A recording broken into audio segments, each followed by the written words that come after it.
será que criança tem dor de cabeça? É normal? E o que fazer? A Tati, a nossa pediatra, vai nos ajudar a entender um pouco mais sobre esse assunto. Bem-vinda novamente. Tudo bem? Muito bom estar com vocês e hoje vamos falar sobre um assunto bastante frequente, né, em casa, que é dor de cabeça em crianças. Então é comum, criança pode ter sim dor de cabeça? Sim. Às vezes eu fico pensando, será que não ouviu eu falando que estava, a mãe falando que estava com dor de cabeça e a criança comenta, eu também tenho dor de cabeça ou a criança tem mesmo? Acho que é bem legal, até antes da gente falar um pouquinho mais sobre os sinais de alerta ou como agir, a gente tentar diferenciar quando é uma queixa real e uma queixa, às vezes, por uma dor repetida. Eu tenho uma filha já de 17 anos, quando ela era bem pequenininha, às vezes ela dizia assim, mãe, eu tô com cólica. E ela não sabia o que era uma cólica menstrual, não tinha nem noção, mas ela repetia realmente a queixa, né, que eu tinha, às vezes, para uma atenção, enfim.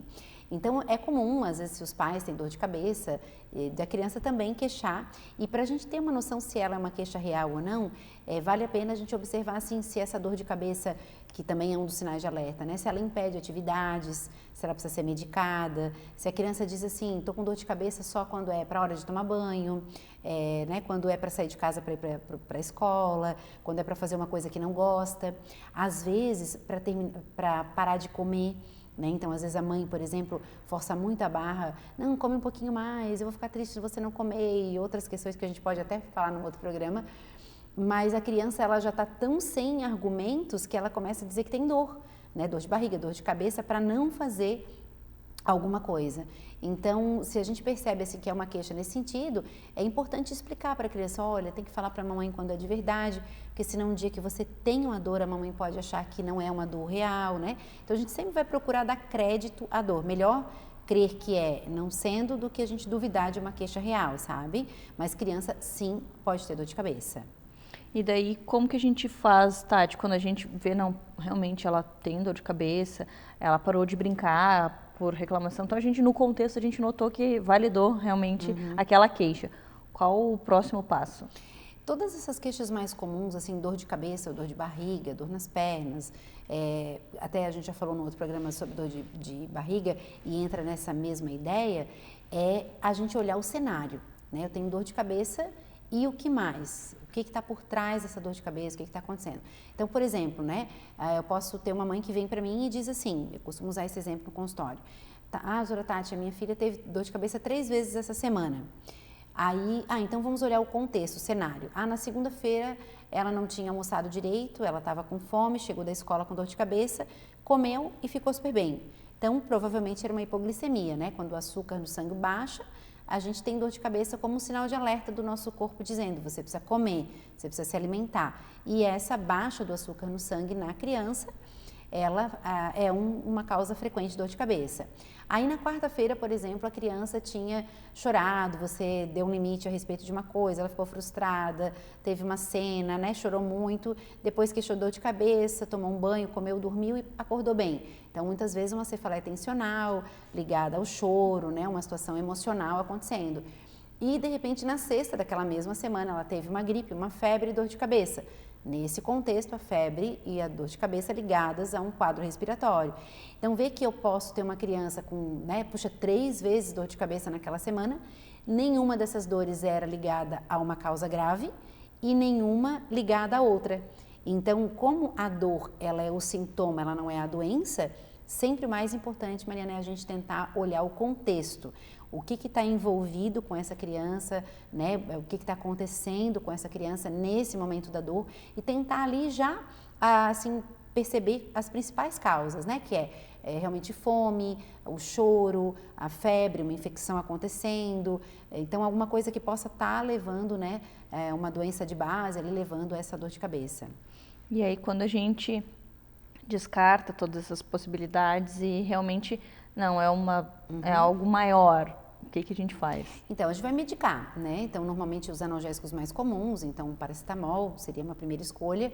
Mediquei a dor de cabeça dessa criança, mesmo até quando ligada, às vezes, a uma febre, né? Ou a fome, comeu, mas ainda está com muita dor. Essa dor está causando um prejuízo à criança, ela realmente precisa ser medicada? Vamos medicar a dor.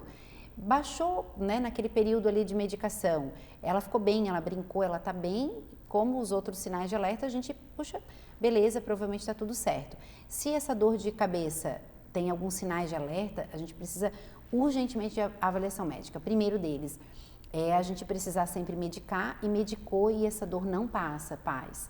Então, eu mediquei o filho, a dor não passou, eu devo de procurar a consulta médica, né? Quando a dor de cabeça está associada a vômitos e vômitos em jato, também devo procurar ajuda médica. Quando está relacionado com uma febre sem uma outra causa, dor de cabeça, vômitos, também devo de procurar a consulta médica. Quando a gente tem, por exemplo, uma dor de cabeça que acorda a criança de madrugada com dor, ou ela já acorda com dor de cabeça vomitando, também são sinais de alerta, né? Porque a dor não sabe que horas do dia é. Então, se eu tenho dor de cabeça só quando volto da escola, só quando tenho que levantar para ir para a escola, né? Mas sábado, domingo não tem. Então, a gente deve de procurar esse contexto, mas uma dor que acorda a criança de madrugada, que impede que ela faça atividades, né? Você diz assim, que pena, então sábado a gente não vai nem poder ir no aniversário, mãe, não posso mesmo porque eu tô com muita dor. Então isso vai sempre nos chamar a atenção e aí a consulta médica que vai dar esse desenrolar, né, a respeito da investigação.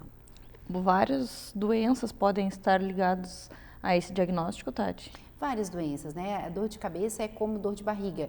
Ela pode estar ligada desde coisas muito simples a coisas muito graves. Mas as coisas muito graves, elas têm uma frequência alta da dor, elas precisam ser medicadas, medico e não cede, né? Então, esses são os sinais de alerta. Então, às vezes, por exemplo, já recebi no consultório pacientes assim, doutora Tati, eu tenho um sobrinho de 11 anos que infelizmente teve um tumor cerebral, por exemplo, e a minha filha também tem dor de cabeça e eu vim ver se ela não tem esse problema. Uma criança com dor de cabeça com tumor cerebral é uma dor daquelas de sinal de alerta. Medico e não passa, vômitos associados, a dor não é esporádica, não é ocasional. Tipo assim, antes era ocasional, mas agora todo dia eu tenho dor. Então, essa mudança de padrão chama a atenção. Porque vamos lembrar, gente, uma criança que frequentemente queixava ali, né, sei lá, uma vez no mês, uma dor de cabeça, medicava e passava. Alguns alimentos podem dar dor de cabeça, chocolate, corantes amarelos, são corantes que criança come bastante, né? Muito doce, açúcar, pode dar dor de cabeça. Então, eu tinha uma criança que tinha uma dorzinha ocasional, só que, faz uma semana que a dor é todo dia, eu medico e não passa, tem agora uma febre, tem vômitos em jato, é um outro contexto, entende? Então, eu não posso, ela sempre teve essa dor e não é nada. Não, agora mudou o contexto. Então, eu nunca posso garantir que essa criança nunca vai ter lá na frente um tumor cerebral, por exemplo. Mas, no contexto de hoje, uma dor de cabeça a cada 2 meses, sem vômitos, sem alteração visual, sem nenhum outro sinal, a gente pode ficar tranquila que não tem um sinal de alerta, né? Nossa, que interessante, quanta informação e como é bom a gente saber para a gente também não sair muito apavorado, porque mãe, qualquer sinal a gente já vai pensar direto no pior. Então a gente ter um pouco desse conhecimento facilita, o coração da mãe fica mais tranquilo, né, Tati? Com certeza, com certeza. Na dúvida, é melhor a gente pecar por excesso e procurar o atendimento. Mas se a gente tiver esses sinais de alerta, assim, sempre bem claros na nossa cabeça, né? Como que a criança fica no período medicada, se precisa de medicação, a frequência, olhar esse contexto, o que está acontecendo com essa criança no momento da dor, com certeza a gente vai conseguir, assim, evitar algumas idas desnecessárias ao médico e, ao mesmo tempo, estar de olho se tem alguma coisa mais importante que precisa de atenção. Sensacional, muito obrigada por dividir tanto conhecimento e até a próxima. Até a próxima, gente. Beijão.